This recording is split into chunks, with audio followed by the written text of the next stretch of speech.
Thực ra thì như mọi người biết là mình dám up những cái clip mà mặt mộc của mình lên YouTube để chia sẻ cách make up cho mọi người, thì đó cũng là một điều mà Vân cảm thấy là mình khá là tự tin. Tuy nhiên là như Ly biết là thời hiện đại nay thì có rất là nhiều bạn mong muốn mình đẹp hơn, hoàn thiện hơn, cho nên là khi mà Vân cảm thấy là mình có điều kiện để có thể hoàn thiện vẻ đẹp của mình thì Vân vẫn muốn thử xem là mình đẹp lên sẽ trông như thế nào. Còn thực tế thì mình vẫn rất là yêu cơ thể của mình và cũng vẫn rất là tự tin, nhưng mà Vân nghĩ là cô gái nào hiện đại trong thời buổi hiện nay thì cũng nên làm đẹp khi mà mình có thể.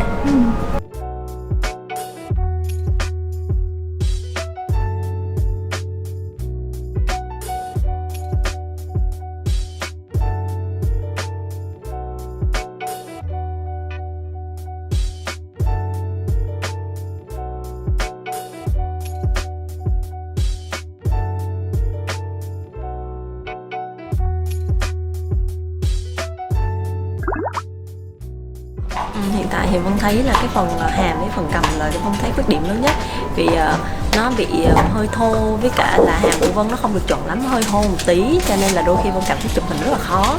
Nhiều khi Vân có các nhãn hàng mời chụp hình photoshoot này kia, nhưng mà Vân thực sự là Vân rất là ngại vì cái góc mặt của mình chụp rất là khó luôn, cho nên là Vân nghĩ là nếu như cải thiện được hai phần đó thì sẽ rất là tốt cho công việc sau này.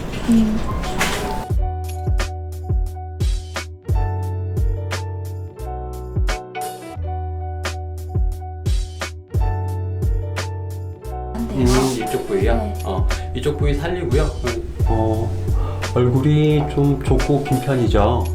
라인도 나쁘지 않은데 우리 턱은 그냥 앞턱이 지금 좌우 콧구멍의 차이가 있어요.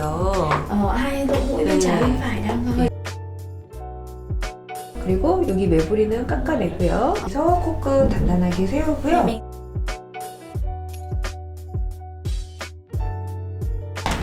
Cái đầu tiên là mình cảm thấy rất là thích cái cách tư vấn của bác sĩ, tại vì là chính bản thân mình sẽ là người mà hiểu nhất là mình khuyết điểm ở chỗ nào, và bác sĩ chỉ ngay ra là mới nhìn khoảng mấy giây thôi là đã biết ok giờ em bị cái này và sửa tới đó thôi, ít thôi, như vậy thôi là hợp lý, là đẹp với khuôn mặt của mình. Nên Vân cảm thấy rất là ưng, mặc dù chưa làm nhưng mà mình hy vọng là sẽ theo đúng với những gì mà Vân mong muốn.